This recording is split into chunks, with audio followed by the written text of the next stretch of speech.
Another day, another basketball stories na naman ang pagkikwentuhan natin. At ngayon nga, pag-uusapan natin ang balitang may bagong six-man na nga daw ngayon ang Los Angeles Lakers at ang game preview ng Los Angeles Lakers at Golden State Warriors. Makalipas lamang ang dalawang game ni Marcus Smart sa Los Angeles Lakers, ay nakuha na nga agad nito ang kanyang rhythm na kanilang kupunan nang maipakita na nga agad nito ang tunay na laro laban sa Sacramento Kings. Kaya ibinulgar na nga mismo ni Coach JJ Redick na eto na nga ang kanilang magiging bagong sixth man sa kanilang rotation simula ngayong season. Makakakuha na nga daw ito ng mas mahabang playing time since alam nga po nila na malaki ang maiaambag nito on both ends of the floor.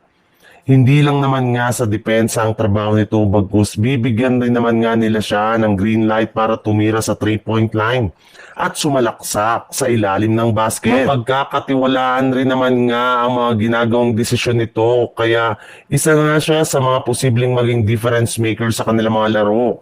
Kapag hindi rin naman nga gumana ang kaniyang bagong starting lineup, ay si Marcus Smart na nga ang inaasahang una nilang ipapasok at ipapalit kay Gabe Vincent sa kanilang rotation.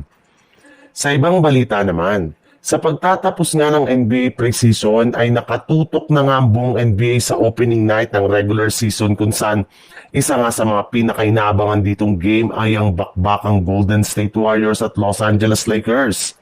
Alam naman nga po ninyo na nagkaroon nga ang dalawang kupunan na ito ng 1-on-1 na record sa kanilang preseason series ng nagdaang linggo. Pero sigurado nga na mag-iiba ang storya ng kanilang games sa paghaharap nilang muli sa opening night dahil seseryosohin na nga ito ng dalawang kupunan.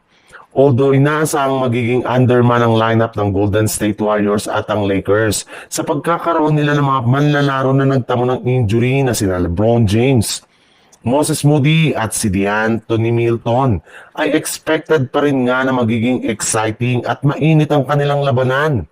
Magiging present pa rin dito ang ilan sa kanilang mga peak superstar katulad na lang ni Jimmy Butler at Stephen Curry ng Warriors at si Luka Doncic at Austin Reeves ng Lakers.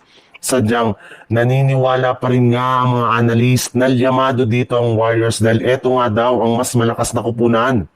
Pero sa kabila nga ng prediction na ito ng mga analyst, maaari pa rin nga daw na manalo dito ang Lakers sa pagkakaroon nila ng home court advantage na pwede nilang gamitin para sa maagang makuha ang momentum ng laban.